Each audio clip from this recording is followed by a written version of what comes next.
Halo, selamat datang kembali di channel United Identity, channelnya fans Manchester United yang selalu berpikir logis dan sistematis. Jangan marah-marah lah ya ngebahasnya ya. Hasil dari game tadi malam ya, akhirnya Manchester United tumbang di kandang lewat adu penalti dari Fulham di babak keempat turnamen Piala FA. Kalau bicara kesel, sedih, marah gitu ya, merasa stres itu pastinya. Cuman ya di bulan suci semoga kita bisa meredam semua amarah dan maki-maki itu, mungkin terhadap tim ataupun terhadap seseorang individu. Ya akhirnya sih terhenti. Kita tidak bisa mempertahankan Piala FA yang direbut tahun lalu bersama dengan pelatih Erik ten Hag. Gue kan awal tadi live reaction kan bilang bahwa ya kalau di liga sih mungkin gue udah lepas aja deh ya, setidaknya udah nggak degradasi, udah pastilah itu. Pengen kita coba ulang ya kejayaan Piala FA kita tahun lalu dengan merebut kembali atau mempertahankannya. Jadi gue lebih excited nih untuk nonton FA Cup ya, FA ya, turnamen yang juga tertua kan di dunia. Tapi ya pada faktanya akhirnya kita mesti dikandaskan oleh Fulham yang 2 tahun lalu dulu kita kalahkan. Bahkan sebenarnya 2 tahun lalu itu kita udah sempet kalah gitu kan, cuman karena dia kita dapat penalti, diusir 2 orang termasuk pelatihnya jadi 3, akhirnya kita bisa lolos waktu itu ke semifinal. Nah, jadi waktu gue lihat juga line up bahwa ini sesuai nih dengan apa yang gue prediksikan sebelumnya. Kiper Andre Onana dengan 3 center back, Leny Yoro di center back kiri, De Ligt center back kanan, Maguire di center back tengah. 4 depannya karena Dorgunya diakumulasi kartu, berarti kirinya Dorgu, kanannya kirinya Dalot, kanannya Mazraoui ya yang berpuasa ya, dan di menit ke-80 ya akhirnya di stopin untuk dia buka puasa. Terus tengahnya Bruno Fernandes dengan Manuel Ugarte, depannya 2 nomor 10 Zerzi dan Eriksen, serta ujung tombaknya adalah Rasmus Højlund. Nah, di 30 menit awal gue bermain, ini bagus nih, nge-pressing gitu loh ya, nge-pressing 20 sampai 30 menit awal. Bener-bener di press betul si Fulham sampai nggak bisa ada apa-apa. Beberapa tembakan ke gawang Fulham pun juga sebenarnya nggak ada artinya. Cuman maksud gua, kalau emang 20-30 menit itu kita bisa bermain bagus ke press, itu kan momen-momen yang seharusnya lo bisa colong 1 gol lah gitu loh ya. Sampai menit ke 40 pun 45 ya belum ada gol. Sampai gue bilang akhirnya, waduh nih menit-menit akhir awas nih, berbahaya nih, karena Fulham di 10 menit babak pertama 10 menit di akhir babak pertama ya, 10 menit akhir di babak pertama itu udah mulai bisa keluar dari tekanan Manchester United, dan Manchester United sendiri udah mulai kalah nafas ibaratnya gitu loh ya, udah kalah nafas karena di awal-awal 30 menit awal tuh digeber terus. Bahkan 30 menit babak pertama itu sempat ditonjolin kok kita, yang namanya ball possession itu 67%, tapi nggak bisa dimanfaatkan menjadi 1 gol pun gitu loh ya. Kalau lo bisa tonton kan kemarin, problem di sepertiga lapangan akhir and passingnya itu ya nggak ada. Banyak yang bilang nggak pernah Højlund dapat umpan. Oke, nanti gue akan lihat ya, bandingin dengan apa yang Chido Obi lakukan gitu. Tapi beberapa finishingnya dia juga nggak bagus gitu loh. Dan ini gue bukan mengkambing hitamkan Højlund ya banyak kan yang selama ini kan mengkambing hitamkan Rashford ke Aston Villa bagus, mengkambing hitamkan Anthony, gue sih nggak pernah ya mengkambing hitamkan Anthony gitu loh. Ke Betis sih bagus. Kalau Rashford mah emang dari 3-4 tahun yang lalu gue udah ngerasa bahwa ini anak bukan level Manchester United lagi gitu udah. Nah kalau Rasmus Højlund gue tidak mengkambing hitamkan dia, cuman memang insting dia dalam striker ini ternyata masih mentah gitu loh. Yang seperti gue bilang dan banyak yang di komentar bilang, karena bergelut dulu lah dengan backnya. Ada yang bilang tuh merasa insecure gitu kan dengan back lawan, padahal sebenarnya kan fokus lo di bola dan bagaimana lo mencari space serta mencari posisi dan bagaimana lo mencari posisi untuk bisa nge-shoot ke gawang. Itu kan striker gitu. Cuman dia terlalu sibuk sendiri dan terlalu masa insecure kalau kehadiran ada back ngejaga dia, jadi dia bergulat dengan back lawan dulu gitu.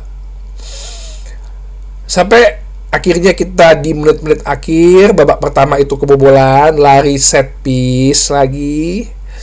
Gue tidak menyalahkan Onana, Onana tidak blunder, cuman lu bisa lihat ya, itulah kelemahan Onana, refleksnya ya, itu 1 detik tuh sebenarnya tuh bola itu kan 2 kali bouncing ya, pemain Fulham nyundul dulu terus baru ke pemain Fulham yang satu lagi, dia refleksnya telat gitu untuk melihat arah bola atau menebak arah bola. Itu kelemahan dia. Kalau kayak De Gea gitu Donnarumma gitu, mungkin Emiliano Martinez masih dapat situ. 0-1 posisi kedudukan di babak kedua.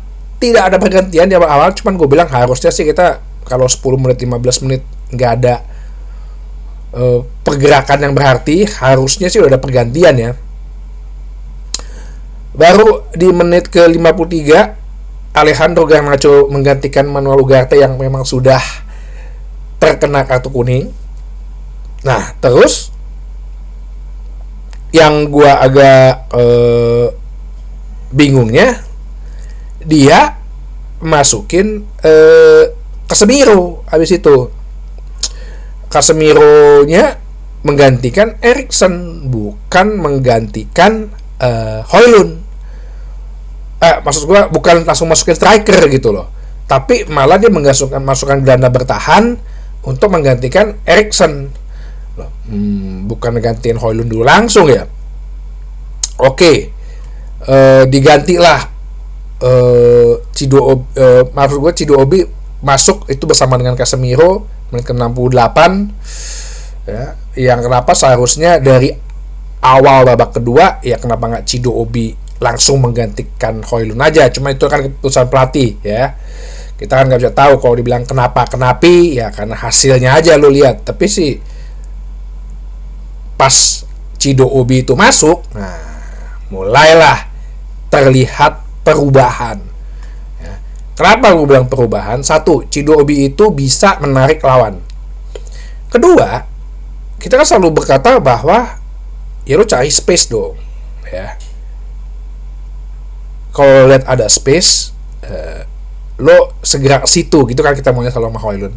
Nah tapi yang dilakukan Chido Obi, dia menciptakan ruang itu. Nah gitu loh, dia menciptakan ruang itu. Dia menempatkan dirinya dia ke posisi-posisi yang mempunyai yang setidaknya dia dapat ruang untuk menerima bola ataupun dia untuk mengecoh pemain belakang. Itu loh yang menjadi beda. Maka akhirnya di menit 71 tuh bisa gol. Kenapa? Karena di kotak penalti waktu itu bisa ada 3 orang dan si Chido Obi itu udah bisa menarik dua pemain belakang yang Fulham, sehingga si Bruno Fernandes bisa bebas di ya di area kotak penalti dikit lah ya, dan melakukan tendangan kaki kiri bagus. Itu golnya gue bilang 1-1. Terus kita bermain sih agak pragmatis ya, bahkan position football tuh mulai banyak dikuasain Fulham. Ya sebenarnya nggak apa-apa, main pragmatis tuh nggak apa-apa gitu loh. si Zerzi kan udah lebih ke sebagai pemantul gitu ya. Chido Obi yang buka ruang, Garnacho yang nusuk. Sebenarnya sih no problem, dengan itu no problem gue bilang. Ya namanya strategi itu apa aja bisa. Dan gue appreciate juga kalau Amorim tuh bisa berubah segala bentuk gaya bermainnya gitu ya. Bukan formasi ya, gaya bermain.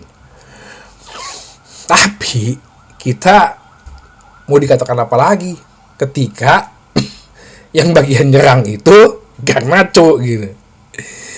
Ada kesempatan seharusnya dia nggak harus maksakan. Maksudnya Garnacho emang dikasih kesempatan untuk menyerang, untuk nusuk. Tapi kan bukan berarti harus lu yang ngegolin gitu loh ya. Ada momen dia dari tengah udah kosong, Chidobi udah ngasih tangannya begini, malah nggak diterupas. Dia tendangannya pelan banget. Ada momen juga dia udah dapat bola dari Zerzi itu ya, umpan lambung itu, malah side netting. Nggak bisa. Ini anak nggak bisa nih untuk lo berharap bahwa wah ada Garnacho nih, kita bisa nih menang, kita bisa nih, nggak. Ya lo harus sadarin itu. Gue udah nggak maki-maki nih di video ini nih. Babak kedua selesai, babak perpanjangan waktu, malah kita bermain jauh lebih bingung ya, lebih confused gitu. Akhirnya perpanjangan waktu selesai, adu penalti. Ya, gue sempat berpikir emang Bernd Leno ini kayaknya emang bagus di Arsenal ya. Waktu zaman di Arsenal untuk menahan dengan penalti.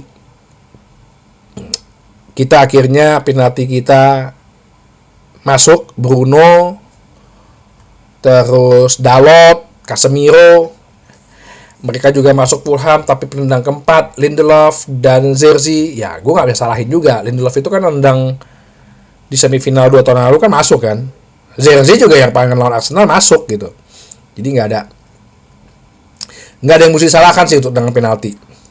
Ya itu udah permasalahan ya Ben Leno-nya udah bagus aja gitu nebaknya gitu. Dengan Onana ya begitu. Jadi dia tersingkir, dia banyak yang berkatakan bahwa 3-4-3 nggak berhasil lagi, 3-4-3 nggak berhasil lagi, rubah. Udah kan udah gue bilang, mau rubah dengan apa lagi sih? Dari zaman kemarin aja pelatih-pelatih ngerubah-rubah nggak berhasil. Sekarang gini deh, gue coba kasih pertanyaan ke lo ya.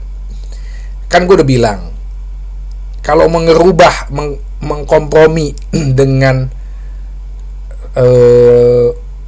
gaya bermainnya setiap pemain, ya kan? Ruben Amorim udah bilang, ya bisa aja kita rubah. Cuma setelah ini turun, abis itu apa lagi? Ya. Terus yang kedua gue bilang, kita mau ngerubah, semua pelatih udah berkompromi. Dari zaman Louis van Gaal berkompromi, dari zaman Jose Mourinho berkompromi, ya. Dari zamannya Ole berkompromi akhirnya, dari zaman Ten Hag apalagi Rangnick juga berkompromi dengan berubah gaya bermain dan segala bentuk jenis gaya bermain, ya, formasi bermain nih, ya. Tapi nggak ada yang berhasil tuh. Terus lu mau gaya formasi bermain apa lagi sih? Terus gue balikin lagi nih pertanyaannya nih ya. Memang pada saat formasi bermain itu dirubah, sebelumnya nih dikompromikan, prestasi apa sih yang dicapai? Coba. Prestasi tertinggi nggak? Yaitu juara Liga nggak? Juara UCL nggak? Enggak kan? Paling tinggi juga juara Piala FA. Jadi stop deh yang bicara, udah deh Ruben Amorim, rubahlah. Udah, lo terima, udah kenyataannya ini. Kita akan pakai 3-4-3 ya, mungkin gayanya agak sedikit pragmatis. Udah lo terima, udah. Jangan lo misuh-misuh lagi untuk mengatakan ini tidak akan berubah, udah nggak akan berubah. Ya terpuruk dong, ya udah terpuruk. So what? Toh dia baru beli satu pemain doang kan, Patrick Dorgu yang nyatanya efektif tuh, bagus tuh dengan sistemnya dia. Di akhir pertandingan sih Bruno Fernandes yang menurut gue ya bagus di permainan hari ini, sempat agak frustasi tapi dia bisa calm down. Mungkin setelah disentil Roy Keane dia agak mulai memperbaiki diri kali. Dia berkata sih ya kompetisi yang kita incer sih Europa League. Oke, gak apa-apa karena ujung-ujungnya kita bisa UCL. Tapi kalau dengan penampilan seperti itu, dengan komposisi pemain yang seperti itu juga akan sangat berat. Ya, jujur kata akan sangat berat, perlu perjuangan, perlu keyakinan, perlu kepercayaan. Nggak tahu kemarin tuh pertandingan juga kok kayak lemes banget ya. Apa mereka nggak percaya ya sama, kan Ten Hag suka bilang ya, believe gitu loh. Apakah selama ini para pemain nggak percaya dengan sistem Ten Hag dulu? Apakah sekarang juga nggak percaya dengan Ruben Amorim? Terus lo mau percaya sama siapa? Udah, pemain tuh udah gak ada mentok alasan lagi. Udah lo ikutin aja gitu loh. Kalau nggak lo keluar. That's it. Oke? Sampai itu aja di bahasan kali ini. Kita tersingkir dari Piala FA. Kehidupan tetap berlanjut. Semoga sesuai kata Bruno, ya mungkin rezekinya di Europa League. Sampai ketemu lagi di bahasan berikutnya di channel United Identity, channelnya fans Manchester United yang selalu berpikir logis dan sistematis. Terima kasih.